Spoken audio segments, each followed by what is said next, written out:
welcome or welcome back to Badora Budgets. I'd like to thank anybody who's liked or commented on any of my videos, and especially those that have chosen to subscribe to my channel. Truly started this as a way to hold myself accountable, but I understand, recognize, and appreciate the community as a whole. If you are rocking with me on this journey, thank you, thank you, thank you. If you haven't made up your mind yet, sit with me for a spell. At the end of this video, if it's content you find valuable or enjoyable, please feel free to subscribe. It's myself and Sweets, married with a whole bunch of kids, trying to figure out our future family finances so the decisions we're making now won't negatively impact us in the future. Today is Friday, May 30th. It's Friday. It's Friday. It's the end of the week and the last day. Monique, it's on you.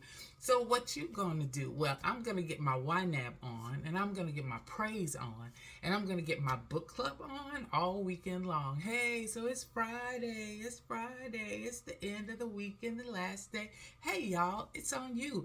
So what you gonna do? Leave down in the comments. Let me know what you got going on this weekend. I have my first book club meet up that I'll be attending on Sunday, and I'm excited about that. But you heard the first thing. We are here to talk through YNAB, everything YNAB. So this will be my first time on camera assigning some money out. So at the end of the day, I've already done my budget. You guys know I'm a digital planner. So I've already, let's get in the way. There you go. You can see it over there. So I've already done my budget. I'll be using this as a guide. We're going to go ahead and walk through YNAB overall, see what it's looking like as far as me assigning some money out. And I'll just talk through some things that I'm realizing along throughout this journey. So y'all come along with me. Let's get started. Let's see where we end up. Okay? All righty. All right, here we are in YNAB. So let's get into it. The first thing I've already done is assigned the money over into the ready to assign category. And so as you can see here, I'll blow it out a little bit. I do have a keyboard over here to the side that I'll use to put the amounts into all of the assigned categories. And then I have my handy dandy notebook, my iPad mini over here to the side with the budget that we worked out in the budget with me. And then here's the iPad Pro that's going to show you the desktop version of YNAB. All right, so I went ahead and assigned the money, or made it ready to assign. One of the things with YNAB is it does not show, if you have your bank accounts linked, it does not show the transactions until they cleared. I just got paid today, just got paid Friday night. And so although they are listed there and it's showing to me as available money within my bank, it has not registered in YNAB yet because those salaries or the paychecks have not been cleared.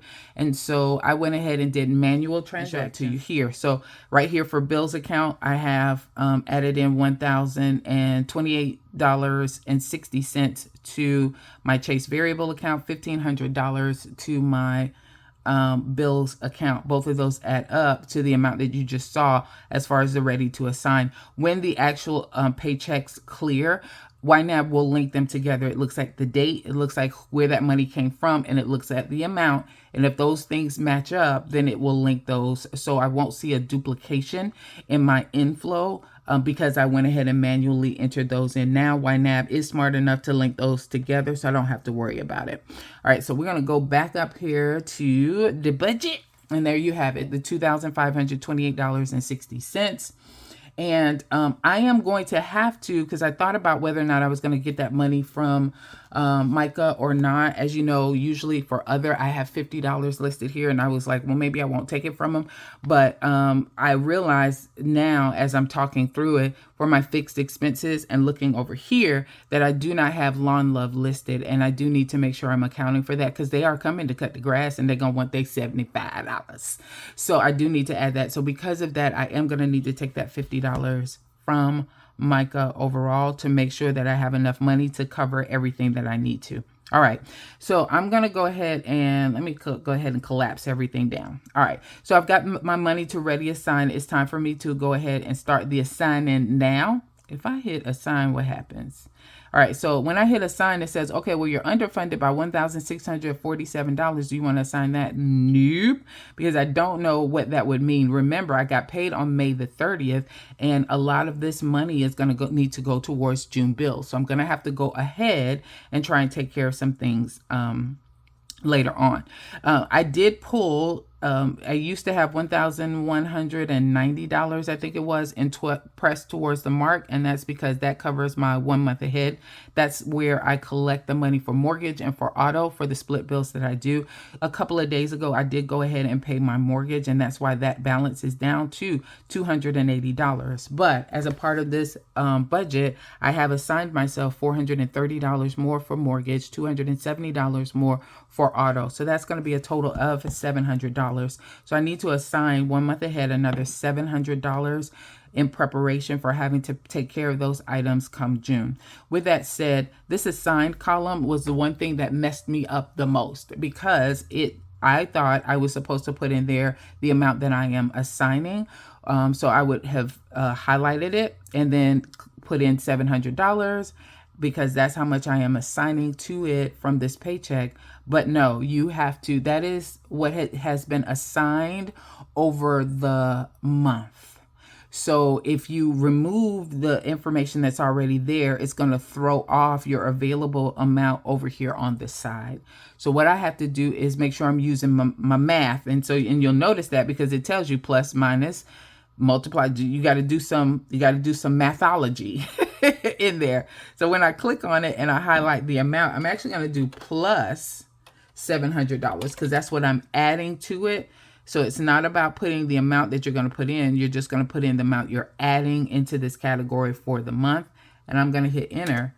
And then at that point, although it says negative 158.35, it's trying to handle transactions that you've assigned and things that you have done throughout the month of May. But the key is, what do you have available? And for me, I have $980 available, and that's right.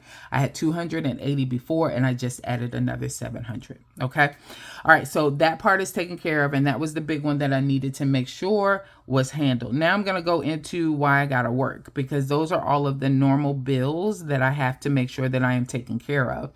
Mortgage has been taken care of. Ring will come out for sure by tomorrow, because they always take theirs out before the 1st. So I am going to go ahead and click there, and that is supposed to get $10. Now, if you look over here, I'm going to highlight this field. So if you look over here on the side, you'll notice that it says, do you want to go ahead and auto assign that amount? It's underfunded by $10, and it's underfunded by $10. And so then that would make it $10.01 into that category.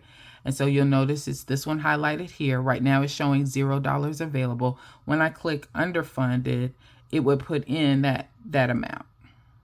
There you go. And so now it shows that there's $10.01 in there, and I didn't have to worry about actually typing in any information into that field.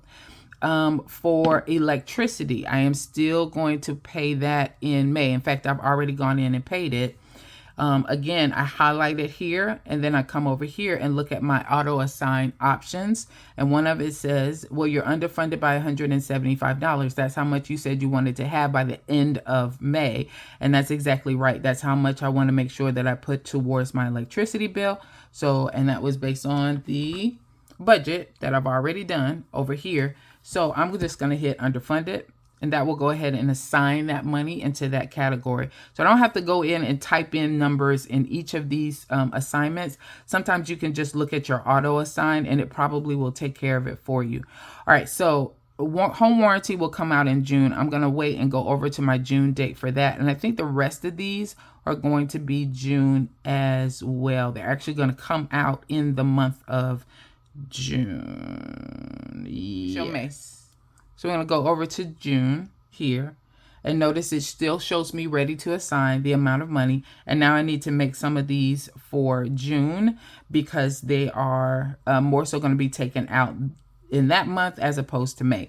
So you'll notice it still brought over the amounts that I've already assigned. I assigned the 175 in May. I assigned the 1001, and since I haven't spent it yet, it's still going to mark off as available there as well. So let's go on here, and we're going to use this underfunded auto assign as much as possible. So Lawn Love needs to get a plus 75 there.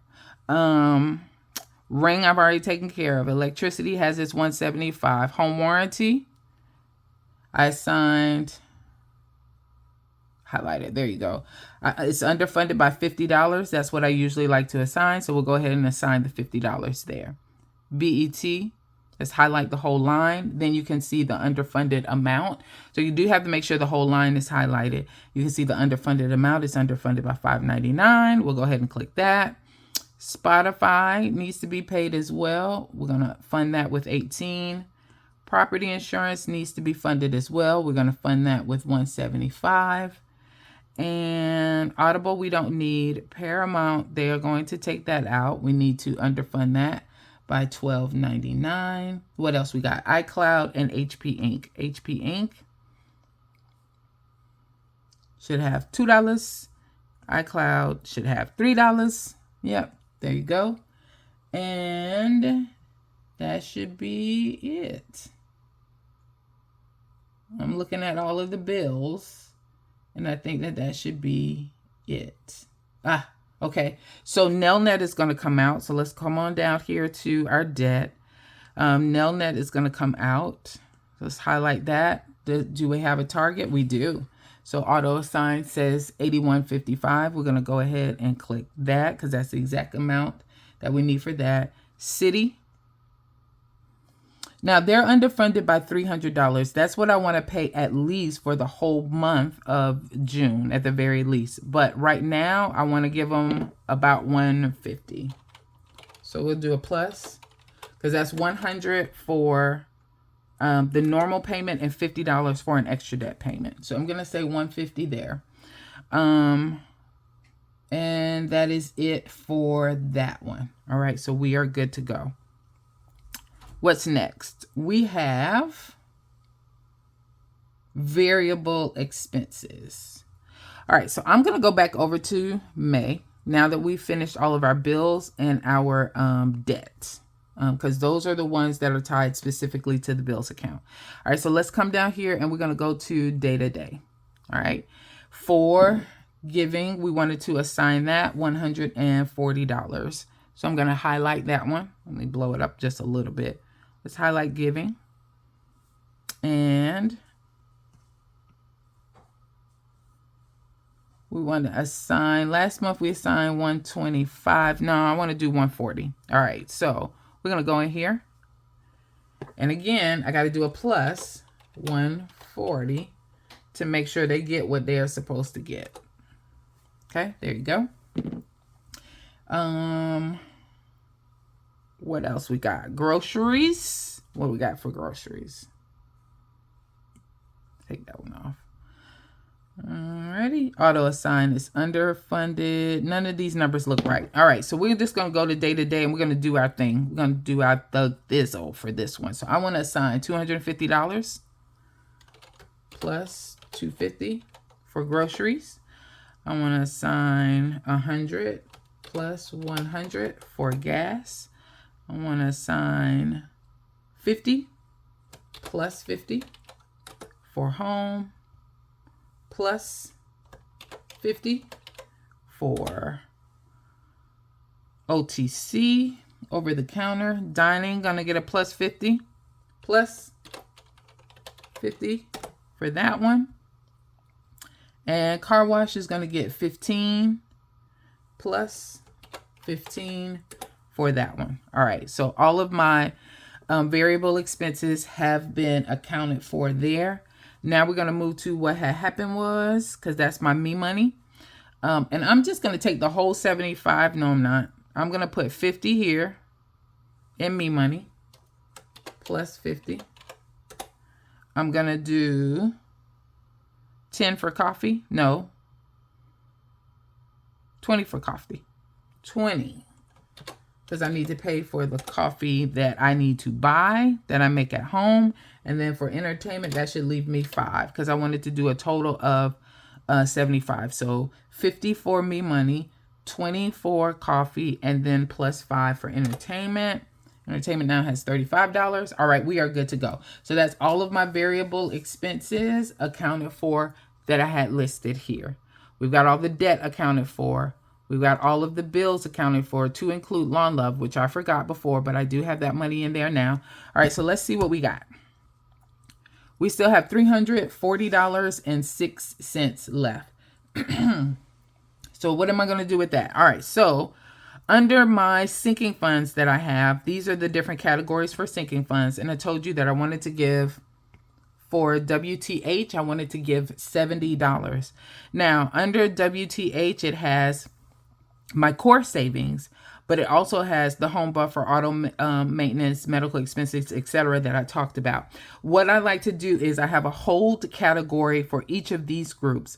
I'm just going to put the money that I'm assigning for each of those in there, and then I'll figure out how I'm going to separate it out later on. And I think I told you guys, and I actually did it a couple of weeks ago, and it worked for the check that I received on May the 16th, where I took a percentage die, and I just rolled it, and I figured out from there how I wanted to disperse the money. But for right now, I'm just going to put the overall money I wanted to give to each of these groups in the holding category or envelope here. So core savings needs to get plus 70 because that's what I said I wanted to give to this particular one. Let's collapse that back down. Subs, I wanted to give 20.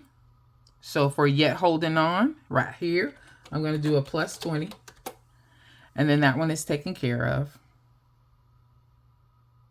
For the family business, I wanted to do $50. So let's go to the hold category and let's do a plus 50 there. And then, like I said, I'll disperse the money later. Wish Upon a Star, Wish Farm gets 50. So we'll go here. We're going to go to the hold category and do a plus 50 there. And right, the Vision gets, investment specifically gets 30. So I will go here to investments, and I'll just go ahead and put the plus 30 there. So that's already accounted for. And then Dreams Do Come True. That one gets the hold a minute, gets $50 for that one too. Let's see. Let's see if I'm over. Because I did not account for Lawn Love. Am I over? Did I sign too much money? We're about to see now. Nope. It says we're still good. Okay, that's because I have cash that I needed to take out. So I still show that I need $85 for cash for savings challenges, $25 for the acrylic box. Bean needs to get his $20. He gets separate from everybody else in family business. So I do need to go in and give him his 20, and then 20 of that is going to be cash. So 85 plus 25 plus 20 equals $130 overall that I need to have for cash if I needed to pull. All right, so I'm going to come over here to family business. There we go. And Bean's going to get his Just Stuff. We're going to add plus 20 there. So he's got that. That leaves me with $50 up here at the top. I still need to add Micah's $50 in that I have not, because it was inflow coming in as well. That's going to give me a total of $100, but it shows that I need to have at least 130. Again, this is because I forgot the Lawn Love from the budget overall. So I think what I'm going to do is probably, when I look at my list here, I'm probably going to forego the acrylic box and take that off for $25. And then I'll find $5 from somewhere on here to make sure everything adds up. So what I will do, and because I did not show you guys this before, but what I will do is go in and add the transaction for Micah for the $50 that I need. So up here at the top, it does say, do you want to add a transaction into this manually? And I decide I do. I'm going to say that he'll give that to me in my checking account, so it'll come into Chase checking. It is for today on 5/30. The payee is going to be, how am I going to get that money from him? It's probably going to be Zelle. Is how it's going to come in, and I'm just going to use Zelle overall as a payee. When I do that, it tells you it's an other inflow. It just means that it's coming into your account as almost a transfer or a deposit. I'm going to select deposit for that one. And I'll just say here, this is the money from Micah as the reason.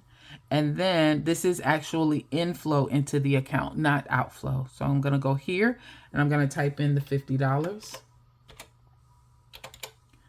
and I'm going to save that off. And so now that one has been entered.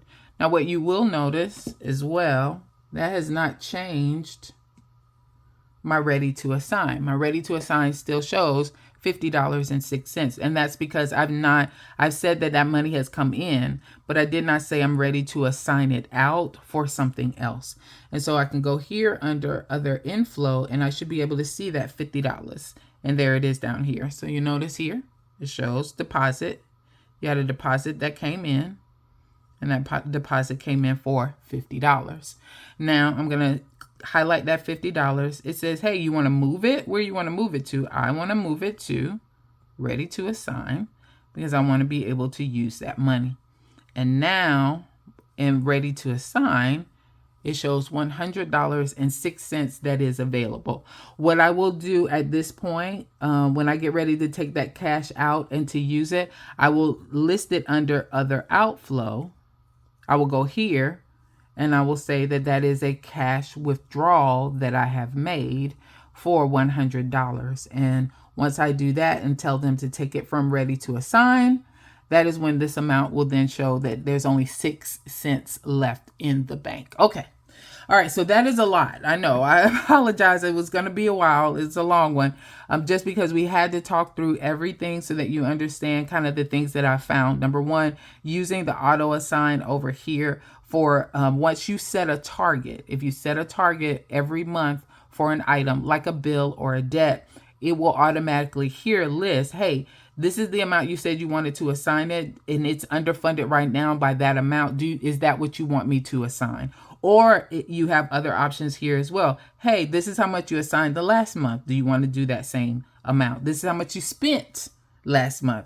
Is that the amount maybe that you want to assign? So it's helping you to navigate your expenses as you're developing your spend plan. And I found that that's been the most helpful thing for me when I am assigning money because it makes things a whole lot easier. The other thing is you can add manual transactions in here and YNAB will link it when the actual cleared transaction finally hits the account.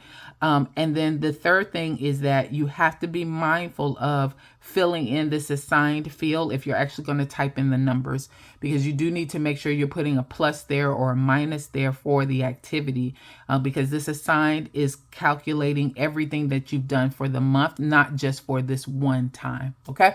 All right. I think that is it. Thanks. If you're still hanging with me, I appreciate you. Thank you. Thank you. Thank you. You guys have a good one.